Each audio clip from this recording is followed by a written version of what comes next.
แต่งกินเด้โอ้แต่งกินสู่บ่าวเสียงกับเอกไอเอกเนาะโอ้แต่งอันเด้อเลยเด้น้องตุ๊กตาเอ้ย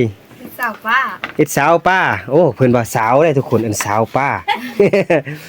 ที่จริงก็คือทอดเนาะแต่ว่าเพิ่นเอิ้นว่าสาวในตำนานในตำนานเป็นโมกันเด้ข้าวงาม ข้าวสาว งามเนาะ เข้ากับข้าวเศร้ากันงาม เข้ากับข้าวสาวกันงามเนาะ สวัสดีทุกคนตอนนี้บ่าวเสียง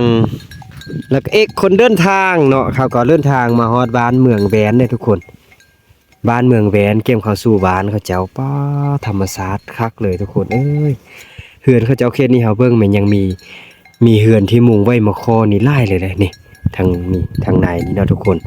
แล้วเราก็จะพาทุกคนยังเลาะแล้วก็ถ่ายคลิปเบิ่งบรรยากาศอยู่ในเขตนี้แหละเนาะอย่าลืมติดตามชมไปนำกันเด้อทุกคนเด้อโอ้คือจะเย็นดีเนาะหมู่ไว้มาคอนี่ครับโอ้มีทุ่งนากว้างแท้ป้าเขตนี้นะทุกคนโอ้ทุ่งนากว้างอีหลีเว้ยป้าสุดยอดเลย ไอเอกสุดยอดเลยเนาะนำแหวนเนาะนำแหวนทุกคนนำแหวนเนาะไล่ออกไปป้องเสือนำส่ำเด้อโอ้นี่บ้านเขาเจ้าอยู่ทางหลุมหมื้นี้โอ้ทุ่งนากว้างเลยบ่ลองแหวนมีซื้อเสียงโด่งดังที่สุดเลยได้ลองแหวนนี่ทุกคนแต่มื้อนี้บ่าวเสียงซ้ำไตก็ได้เดินทางมาป้าอ่อนสอนกับบรรยากาศโอ้โหน้ำเย็นเลยเนาะตัวควายตัวงัวไล่เลยอยู่กลางนาคักเนาะอุดมสมบูรณ์ที่สุดเลยบ้านเฮือนเขาเจ้าตั้งอยู่ก้างหอมฟูก้างหอมฮุบฟูเข้าเลยได้เห็นแล้วก็ต้นมะคอคือว่าไล่แท้ต้นมะคอนี่โอ้บรรยากาศคักเลยทุกคนโอ้หมุงมะคอนี่ไล่เนาะว้าคือจะเย็นแท้เนาะโอ้ต้นมะคอลาเลยนี่โอ้สุดยอดทุกคน อากาศเย็นจ้อยเลยมาฮอดนี่เขตลองแวนเนาะลองแวนเมืองสำเนือกแขวงหัวพันที่มีสายแล่นติดจอดกับเมืองสำเตอเด้อเนาะออกไปสู่เมืองสำเตอก็ได้เนาะ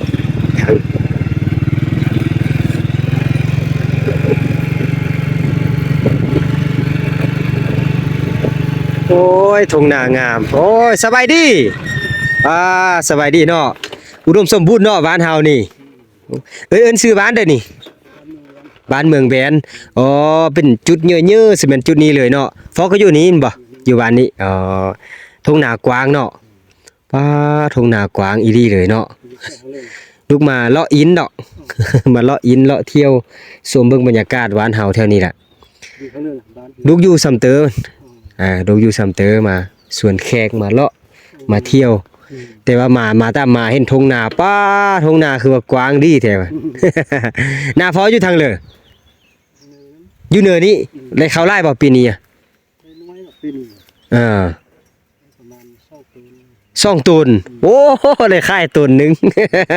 เพิ่นว่าได้2 ตนเนาะ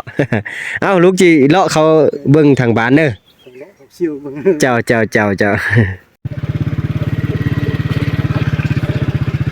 นี่บ้านเฮือนเขาเจ้าโอ้ทางนี้ก็คือเราเขาเขาเจ้ากองรั่วกองฟืนโอ้คักนี่เฮือนเขาเจ้าอยู่ทางขวามือทางนี้ว้าเป็นบ้านเก่าแก่อีหลีเลยนะทุกคนโอ้บ้านเก่าแก่แท้ๆเลยเนาะมุงใบมะคอโอ้บ้านคือจะไล่เหือนอยู่ได้น่าจะแม่นบ้านเก่าบ้านแก่บ้านลังเริ่มแต่เลือมาแหละบ้านนี้เนาะ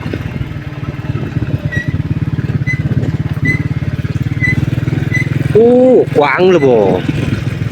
โอ้บ้านนี้ทุกคนนี่ โอ้โหคักแท้ทุกคนเนาะนี่ก็คือบรรยากาศหนึ่งที่เบาเสียงและก็ส่วนเอกคนเดินทาง มาเที่ยวโซมาฮอตบ้านเมืองแวนทุกคนเนาะแต่ว่าป้าทุกคนความอบอุ่นความคักความงามของบรรยากาศก็ในนี้แหละเนาะติดตามชมเบิ่งนำกันทุกคนมาตามมาเพิ่นว่าเฮ็ด FC เบาเสียงคัก เห็นแต่นำโอ้ดีใจเนาะอันนี้เพิ่นก็ว่าเป็น FC เด้อเบาเสียงเพิ่นว่าแม่นอโอ้ย เห็นแต่นำโทรศัพท์หน้าเถือ ยังเพิ่นเล็กน้อยเท่านี้น่ะมาดูเอาขนมแจกขนมให้เขาดู โทรศัพท์ก็ได้นะ ป้าทุกคนยังงาม เช้าหวานเยอะกับกินไหลบ่แม่ เหยื่อก็กินไหลเพิ่นว่าน่ะป้าบ่เฮินเด้อบ่เนาะพ่อเนาะบ่เฮินผู้น้อยอะบ่เนาะขนมเนาะ มาเหยื่อก็เอาคันซั่นน่ะมา เพิ่นว่าเหยื่อก็เอาเด้อเพิ่นว่าเนาะยังเขาเฮียนบ่ เขาเห็น อ้าวเฮียนห้องเลยแล้วน้องม.6เฮียนอยู่กันเลยอยู่หลุมหั่นป้าคักแต่เนาะอันนี้ FC เบ้าเสียงเพิ่นว่า โอ้ได้มาเฮ็ดเฮือนเนาะเฮือนงามแบบเก่าๆแบบลังเริ่มแท้ๆเลยเนาะป้าทุกคน เนี่ยเสียงถ้าว่าถามแม่เพิ่นว่าเพื่อนทรงผู้เล่านี่เนี่ยเพื่อนแบบนี้แหละ เฮือน ขึ้นหนาไหม เจ้าเฮือนทรงผู้ลาวเหมือนเพิ่นว่าน่ะแม่นบ่โอ้เฮือนแบบพื้นเมือง เมือง พออันเฮือนของเจ้านี่เลยจักปีแล้ว ดุนเลยนี่น่ะไล่ได้เส้นหัวเท้าแล้ว แต่เส้นพอเท้ามา ต้องเส้น ป้าเส้นคนหนึงแล้วแสดงบ่า เป็นหลังคาตลอดเนาะ แต่รับหา60 ปีแล้ว ไก่ ใกล้แล้ว กายล่ะ ก็ได้50แล้วนี่ แม้ก็ได้50แต่บัดเลยเฮือนนี่จังก้อน 90เพิ่นเจอเพิ่น โอ้เป็นรอยแล้วเอง 100 ปี อ๋อไปจีข้อขึ้นย่ามก่อน ขึ้นแล้วบัดกินข้าวอยู่นี่ล่ะอาเซียนกินข้าวอยู่นี่ เจ้า คือว่าโชคดีแล้วเฮาได้มาป้า ป้าไปทุกคน นี่แหละก็คือการเที่ยวชมเบิ่งบรรยากาศเขตชนบทบ้านเฮาทุกคน ดีใจแล้วไปที่เรือเขาเจ้าก็ว่าโอ้ยเป็น FC เด้อเบาเสียงสินะโอ้ยดีใจป้าอลังการงานสร้างทุกคนเอ้ยนี่เพิ่นก็ต้อนรับด้วยความยิ้มแย้มแจ่มใสเนาะเย็นน้ำเย็นทาให้กิน อ๋อเสียงดักจึนสู่บ่ได้เด้ปันนี้มันงามเก่าดิ โอ้คักแท้แบบ เพิ่น บ่ ว่า หา เงินผู้ให้เพิ่นว่าบ่แม่นแม่ นี่แหละเพิ่นบาลอยกว่าปีแล้วเนาะพอเนาะคันเทียบเบิ่ง100กว่าปี โอ้ ได้เส้นหัวเท้าเอาอยู่แล้ว แต่เส้นพอเท้าเลยเส้นคนหนึงแล้ว มานเด้อ โอ้คักเนาะโอ้เย็นดีเนาะเอาขึ้นมาปั๊บเย็นเลย เย็นก่อน โอ้ คักเลย อันนี้เรือนนั่นน่ะเครื่อง ภูมิใจที่สุดเลยทุกคนที่ไลมาแล้วก็ โอ้เพิ่นก็มีลูกสาวเด้นี่ทางในเฮือนสบายดี เจ้าสบายดี โอ้น้องสาวอันยังเฮียนอยู่บ่นี่เฮียนห้องเด้อม.6อ๋อม.6อยู่ เดี๋ยวสิส่ง มซ้อเด้อมซ้อแหวนเนาะโอ้ยน้องเงินซื้อเด้อน้องตุ๊กตาโอ้ยมื้อนี้เบาเสียงจะได้มานอนยามเทื่อนี้ได้พอ พอเบาเลยบรรยากาศคักเฮงเนาะ นี่ก็คือบรรยากาศอยู่ที่บ้านเมืองแหวนทุกคนเบาเสียงเลยก็เอกคนเดินทางเลยมาเนาะมาเที่ยวชมป้าคักแท้เนาะ นานรถจักรมันอยู่รถเลย รถจักรมาแหม่รถจักรมา มาเอาแม่ลูกเลยเขากลับมาม ารถ มารถลูก ในตำนาน ในตำนานเป็นบ่ฟันเด้ ข้าวเศร้างามอ่ะ ข้าวงามเนาะ เขากับข้าวเศร้างาม เข้ากับข้าวสักก็งามเนาะคือเบิ่งนี่คือหลานนี่ซื้อเลยลูกตุ๊กตาเนาะ น้องตุ๊กตา บ่เลยละม.6ดิฮู้จักเอ้ยตะวันอยู่บ่เอ้ยตะวัน เลยตะวัน ตะวันเอาให้ เอ้ยตาหาฮู้จักบ่ เน่เป็นลักเนียน การ เสามีบ่าวแล้ว โอ้ เสาสิกำลังจะเอา โทรหาแต่กี้บ่ แต่เซียวเสาหาเสาจิ้นน่ะก็เอาผัวไปแล้วเด้ เออ รู้จักบ่จิ้นน่ะ ไอ้จินน่ะ เอาผัวแล้ว โอ้ไอ้เอกนี่คือว่าไล่ฮู้ไล่คนใช่ป่ะ ตายมาจีบหลายคนอยู่เนาะ จากอันรุ่นไอ้ตุ๊กตานี่เลย เออ คักเลยทุกคนเนาะบรรยากาศสุดยอดเลยทุกคน เพราะอันลูกขอถามว่าจักปีจึงได้เปลี่ยนอันมุงอ่ะ คันว่ามุงที่มุงนั่น30-40 ปีพุ่น โอ้3-40 ปียังได้เปลี่ยนเทื่อนึง จังได้เปลี่ยน เบอร์ข้อนี่นะ อ๋อ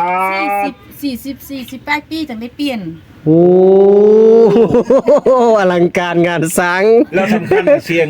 เบิ่งยาหาเบิ่งยากนี่การ เจ้า เข้า เจ้า ตัวเบิ่งแม่นี่ แม่น เข้านี่เข้าแบบบูฮานล้วนๆเลยดิเบิ่งเนี่ยบ่ อ๋อ ได้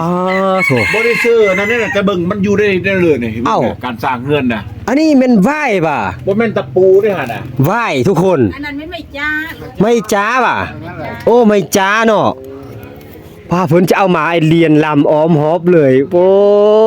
คักอีดีทุกคน เอาไว้เขียนนี่อันนั้นน่ะเอาไว้เขียนแต่ว่าอัน เรื่องแต่รถมาบ้านขาด รถมาบ้านขาด เอาไหว้นั่นตังบ่มันสมัยจ้าเนาะป้าโถได้เป็นร้อยปีแล้วทุกคนเอ้ย หลังนี้สิ เนาะ เป็น100 ปีป้าโถ โอ้งามงามงามงาม ก็ไม่เอาเลยดิมันคือทนแต่ อันนี้เป็นใหม่ห้าเนาะใหม่ห้าใหม่เมโคร ไม่ด้วย ใหม่หิน ไม่หิง โอ้ แปลกเลยเนาะบ่แปลกว่ามัน แม่น อยู่หึงเนาะ คันระบบไม้นี่น่ะคันบ่ถึกฝนแหมคุ้มสุดเลยเออ ความยังตึงดีอยู่จับไล่มันแล้ว ทางประเด็นมาเข้ากับเขามาฟัง ป้าโถโถ สี โถ ดำ โถ แล้วบานนี่ เออ เราเอาอยู่ใน คักเลยคักเลย รายการอยู่ เฮามื้อนี้ก็ได้โอกาสดีที่สุดเลยมาฮอดเฮือนแม่เพิ่นนี่โอ้อนุญาตลืมซะชื่อนี่แม่เอิ้นชื่อหน่อยแม่อะ แม่ซื้อเพียงพัน เอิ้นชื่อแพงพันอ๋อพอเด้ พ่อกับเพียงพัน เพราะ ซื้อนำพ่อใน ซื้อโอ้ซื้อนำแต่เฮาอีกเขาว่าเอิ้นชื่อนำผัวว่าสิน่ะเนาะ แม่พันก็ได้ โอ้แม่พันธุ์แม่แพงพันธุ์หรือว่าแม่ฟอนเนาะอยู่ที่บ้านเมืองแหวนแต่เขาเจ้าก็ตอนรับแขกดีเลยทุกคนคือบ่าวเบ้าเสียงมาเขาจะโอ้ได้เห็นสินะนี่ ติดตั้ง โอ้ยเพิ่นติดตามแล้วเพิ่นว่าเนาะนี่บ้านเมืองแหวน ตั้งก็เลยแทน เพิ่นว่าดีใจเด้อได้เห็นแท้เพิ่นว่า ทุกคนเนาะเฮือนนี่ที่เขาเจ้า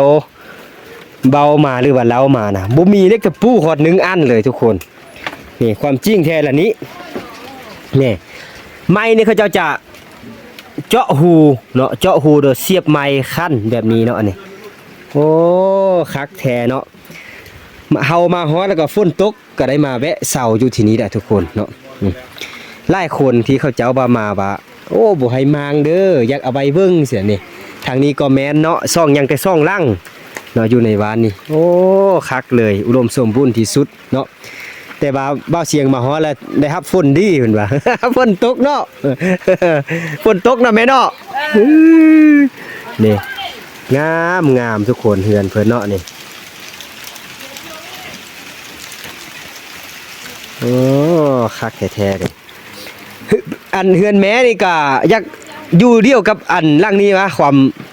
วามด้นหั่นน่ะแม่นบ่หรือว่าแนวนั้น อันนั้นเฮือนเฮามันป้านบาอันเขาแล้วมีผู้เฒ่าสืบเนาะเฮา เจ้า ป้านบาเฮียงเฮ็ดก็ประมาณหลาย4-50 ปี โอ้ได้40ปีแล้วป้าทุกคนนี่เนาะนี่ เวลาเฮาละทุกข์รวยบ่อน โอ้ยอย่าว่านะนานเฮือนนี่ค่อยอยากเห็นที่สุดเลยแม่ เวลาทุกข์เฮาเฮ็ดเฮาละอยู่ซีเนาะ เจ้านะป้าเนาะนี่แหละคนที่มาเที่ยวมาชมน่ะจุดเด่นเล่นของบ้านนี้ก็คือแบบนี้เลยแหละทุกคนเนาะเฮือนที่เขาเจ้าเนาะเฮ็ดเฮือนงามเพิ่นนั่นน่ะเขาเจ้าก็บ่เป็นจุดไฮไลท์ดอกจุดไฮไลท์แท้ๆแม่นแนวนี้ล่ะแม่เขาจะอยากเห็นอยากชมรักษาไว้เด้อแม่เด้อ หักษาก็จิละหักษาเร็วรวยทุกข์ไม่มี รักษาไว้เด้ โอ้คักเลยเนาะดีแล้วเฮามาในยก็หลายคนเนาะยิ้มแย้มแจ่มใสตอนรับเป็นอย่างดีเลยทุกคนนี่บรรยากาศป้า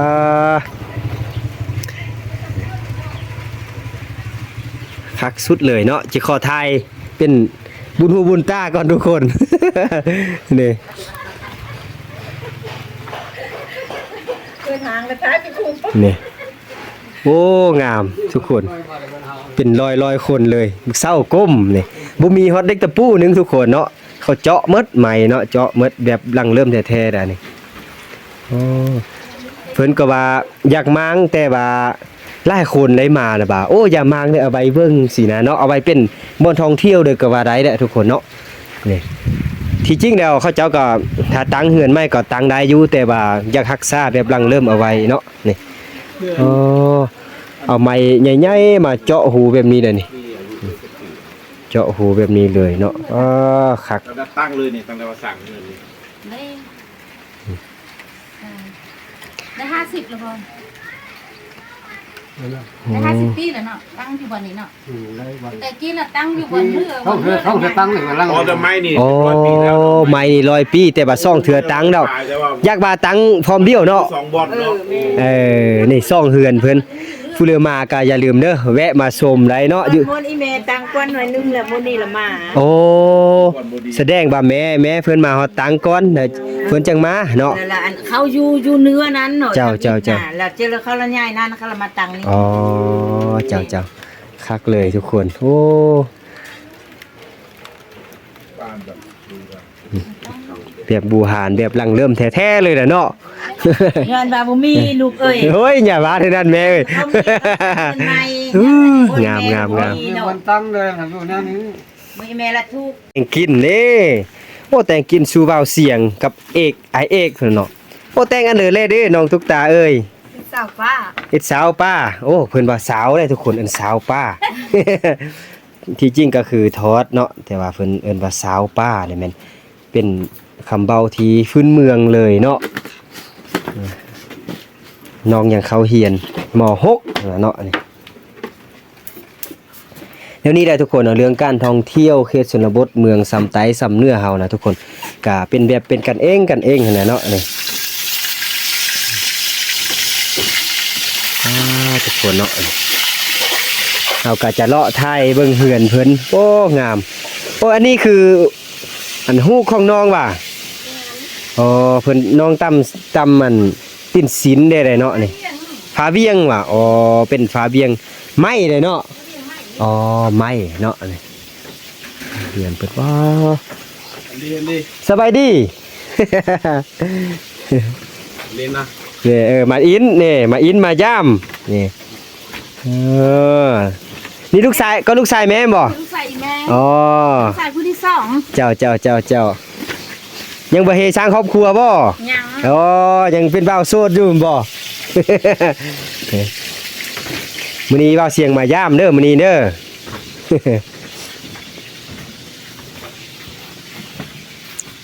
รถแต่บ้านเมืองมาแล้วนะ ก็ลูกสำเนื้อมาส่วนแขกมา แล้วก็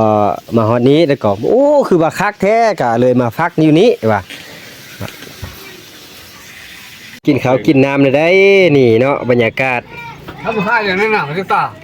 ทำผ้าเครื่องเลยนะ เอาเลยมาให้เบิ่งไหม ตุกตาเพิ่นแต่งกินแล้วเด้อเนาะเก็บกินเขาได้เลยนี่ ช่วยหน่อยจับกิน โอ้คักเลยทุกคนมากินข้าวบัดนี้เดี๋ยวนี้แหละทุกคนเนาะเรื่องการมาท่องเที่ยวเขตชนบทเฮานี่เขาเจ้าจะสู้เขาสู้น้ำเลยเด้เพราะว่าเขาจะเคยฮู้จักหันนะเคยเฮ็ดนำ เอาพี่แม่ โทรศัพท์บัดซี่แหละเนาะบ้าวเสียงก็เป็นครั้งทำอิฐแด้ใช่นี่มาเพิ่นก็สู้เขาสู้น้ำอาหารกันกินน้องสาวตุกตาเพิ่นก็แต่งเขาสู้เนาะอนาคตเด้อทุกคนเด้อมาเรื่องการมาท่องเที่ยวนี่จะแนะนำเขาเจ้าเนาะอนาคตนี่สามารถมาเที่ยวมาชมได้เด้อจะแนะนำเป็นโฮมสเตย์บ่เนาะอาหารการกินเขาจะสู้แล้วก็ส่วนเที่ยวเขตนี้แหละ ย่านดอก เพราะว่าอนาคตนี่ทางมันจะดีขึ้นหั่นน่ะเนาะทางงามขึ้นแด่เนาะนี่ จ้านหมอคน มาสวมเบิ่งเฮือนเก่าแก่แบบหลังเริ่มนี่ได้ทุกคนแนวนี้แหละเนาะนี่ ตามมาจ้านน่ะ สาตุกตาเพิ่นก็โอ้เป็นแม่ครัวแต่กี้มาเด้ ครับเอ้าเริ่มเลยเด้ให้เอก เราขึ้น กิ เขา นแบบนะตั้งไหมมา เอ้า เดี๋ยว กินย้อนเด้อบัดนี้เด้อ กินย้อนโชคดีเด้อฮาวฮันเด้อ นี่เราสู้ โอ้อาหารการกินแนวนี้แหละเนาะ อันนี้เข้า มา ง่ายเนาะเขาเที่ยงเนาะ กินข้าวง่าย เดี๋ยวเฮาก็บ่ได้ไปต่อเลยกินข้าวต่ออีก โอ้เขาเที่ยง ลูกมีแต่เล่าสงสารยานหนังสือตาปังลูกเดินถอออกทางจริงห้าเฮือหัน เจ้าเอาก็ลูกก็ขอบอกขอบเจอนำพ่อแล้วก็แม่หลายๆเน้อที่ว่าลูกก็บ่เคยแก้นเคยอันฟานมาหั่นน่ะบ่ได้มาจักเทื่อเนาะแต่ว่ามาเห็นพ่อแม่ก็ต้อนรับเนาะมีเขามีเราสู้กินก็เป็นแบบบ้านๆเฮาก็ลูกก็ดีอกดีเจอเน้อเป็นอะไรก็เฮอหาว่าหั่นอายุมันควันยืนฮักแพงเน้อเอาเน้อ มีสุมีใส่ เจ้าขอบอกขอบเจอได้ อย่าว่ากันเด้อกินบ่ได้หรอก เจ้า กิน4จอก คืน เลย นึงกินคืน โอ้ นึง บ่ได้เด้ เอาเนื้อหนึ่งเอาเนื้อ กินข้าวกินน้ำแล้วจิลูกจะกลับก็เน้อแม่เน้อแล้วก็น้องชายน้องสาวเน้อ เขาบอกเจอนำหมด เดินทางต่อ ทางตลอดปลอดภัยนะลุงเน้อ เจ้าโชคดี สบาย ายลุงเด้อ บ๊ายบาย บ่ย่านแล้วเนาะบัดนี้ มา เนาะ ก็มีละสู้หมด โอ้ดีเจอแล้วอาหารการกินบ้านเฮา เนี่ยสาวน้อยเพิ่นแต่งข้าวให้ เอ กิน อ ตุ๊กตาแกงข้าวให้กินขอบใจเนอะจะมามื้อโอ้คักเลยบรรยากาศมื้อนี้เนาะเสียงเนาะ อากาศเย็นแหละ บายลุงเลยบายบายบายบายลุงเนี่ยลุงที่บายแล้วนี่บายบายนี่ บ๊ายบายเพิ่นเนาะนี่